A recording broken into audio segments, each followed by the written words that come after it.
If that should happen, I'll shoot him down myself.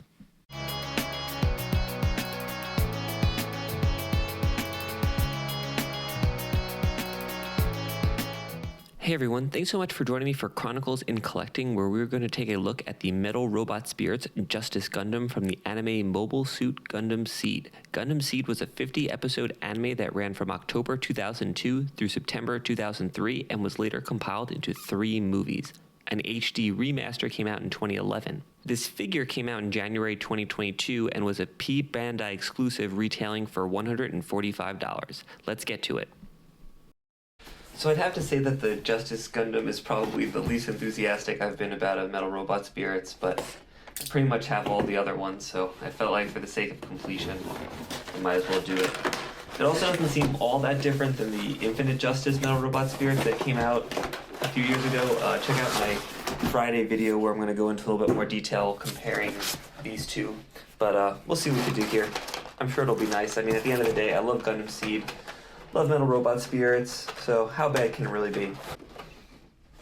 So yeah, actually a fairly bare bones release here for a Metal Robot Spirits at least. So take a look at the figure here. I mean, the figure, it's really nice. It's got a really nice feel to it. I think it feels probably a little nicer than the version COD, definitely a lot nicer than some of the other Metal Robot Spirits that I've opened recently. I'm thinking specifically of the Versal Knight. It's got, you know, nice markings on it. Really nice color scheme. Joints seem very stiff. Or not stiff, but they seem very solid. Yeah, no complaints there. Nice figure.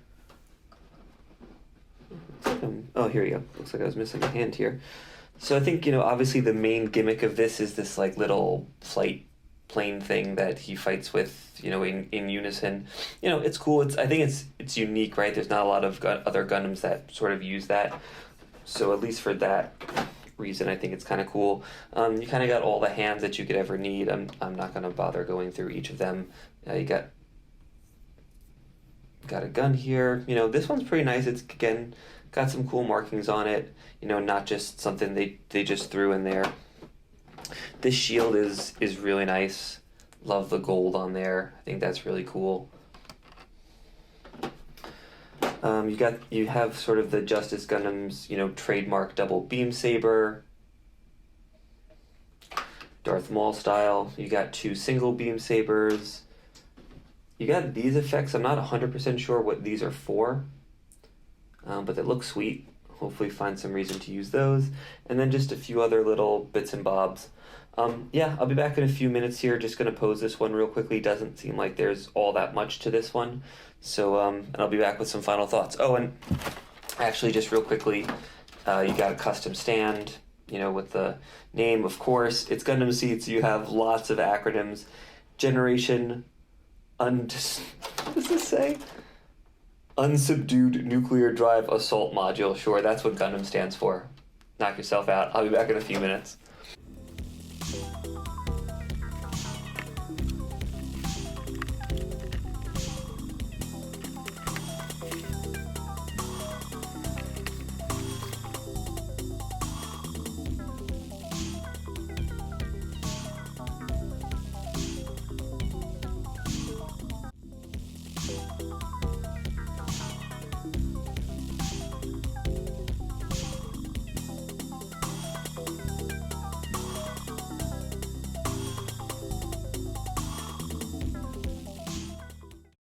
All right, and we are back. Put this guy on the rotating stand real quickly and give some final thoughts.